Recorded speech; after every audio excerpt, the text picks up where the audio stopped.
Yesterday, the United States of America bombed Iran.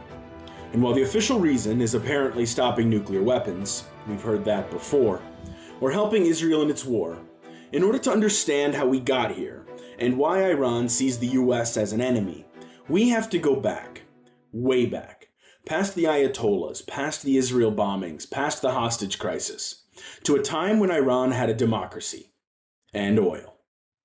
In the early 1950s, Iran's democratically elected prime minister, Mossadegh, made a bold decision. He nationalized the Anglo-Iranian Oil Company, or what we now know as British Petroleum, BP. For decades prior, that company extracted Iran's wealth while giving Iranians a fraction in return. Mossadegh wasn't a radical. He was elected, secular and reformist. But standing up to foreign oil empires made him a threat.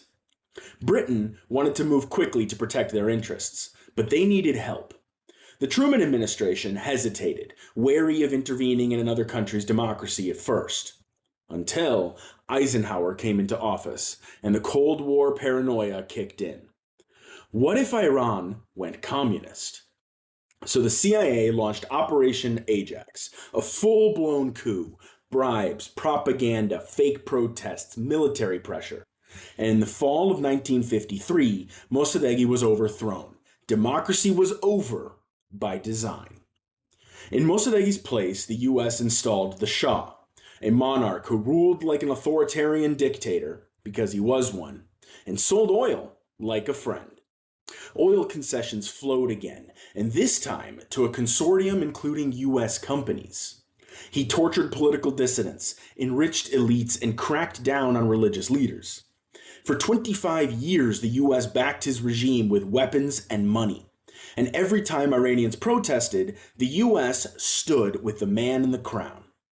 By 1979, the anger exploded. Decades of repression, inequality, and foreign interference gave rise to the Islamic Revolution. The Shah fled. Ayatollah Khomeini took power. Anti-American, anti-imperialist, and brutal in his own right. But in their eyes, the US hadn't toppled a leader. We had stolen their future. The hostage crisis, sanctions, proxy wars, and assassinations, a nuclear program born out of fear and isolation, all followed. And still, every few years, we return to the same script. Iran is a threat. The US must act. Yesterday's bombing was justified as stopping nuclear weapons. But some of us remember, that's the same line we heard in Iraq.